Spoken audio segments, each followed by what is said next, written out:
there's three different types of feelings or aches that a patient or an athlete might come to you, and they actually don't know how to describe it. So if you're looking to help people become more independent with their understanding their body and how they feel, a lot of us will see patients and athletes who they can't discriminate certain feelings like aches or pains or injury, and they don't know how to describe it. So they come to see you for every ache and pain. You're like, don't worry, this one's not a big deal. Now, the problem is when they become reliant on you, we're doing them a disservice. And the best thing you can do is educate them on what these feelings are. So there's three ways you can help them understand what they're feeling: soreness, pain, and injury. You and I might understand, well, that's pretty basic. Well, the patients who come to see you don't see it that way. Some patients attribute all of those feelings with the one injury that they have, or the one feeling they have. They can't discriminate whether it's soreness, pain, or injury. They don't know if it's important.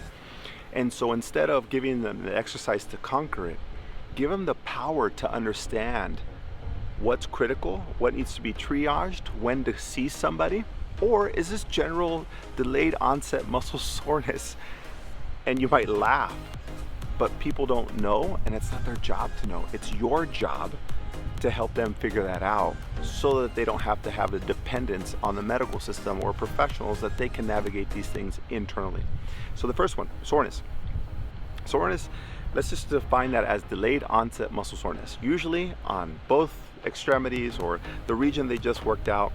Soreness can be discomfort to some people, but it doesn't limit their ability to perform daily activities or fitness activities.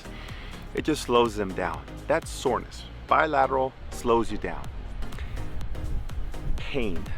Pain is something that limits them from doing a daily activity. Going up and down stairs, they can do it, but it is a hindrance to them to being able to do it.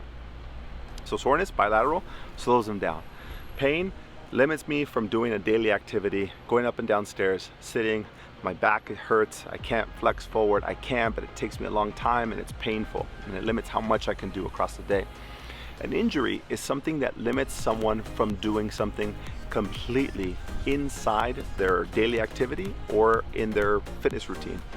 Now, where is it important that we as a profession address? It's injury. That's typically when people come to see us. But people do see us for soreness, which we can alleviate, but that's not the highest priority. And pain, which is before injury. Most people get to us because they've had some form of injury that has limited them from driving, playing softball, playing baseball, a surgery. Those are big injuries.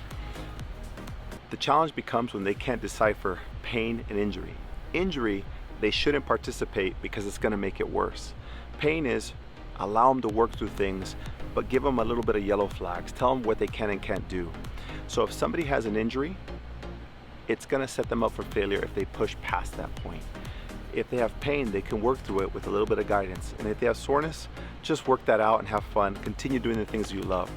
And the minute that you can help people discriminate, differentiate between all three of these is when you set people up for success. They no longer have the dependence on you, and they love you because you changed the way they approach their health. And that are the three things that you need to do to help set up your patients and athletes for success.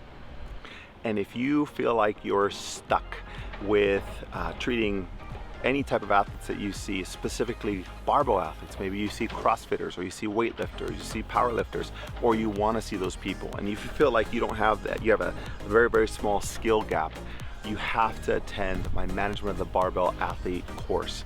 This is where it's going to help you create a nice healthy gap between anybody who touches the barbell, whether it's your first time or your 1000th time. If you're interested in signing up, go ahead and click on any of the links below, and I'm excited to see you inside the course.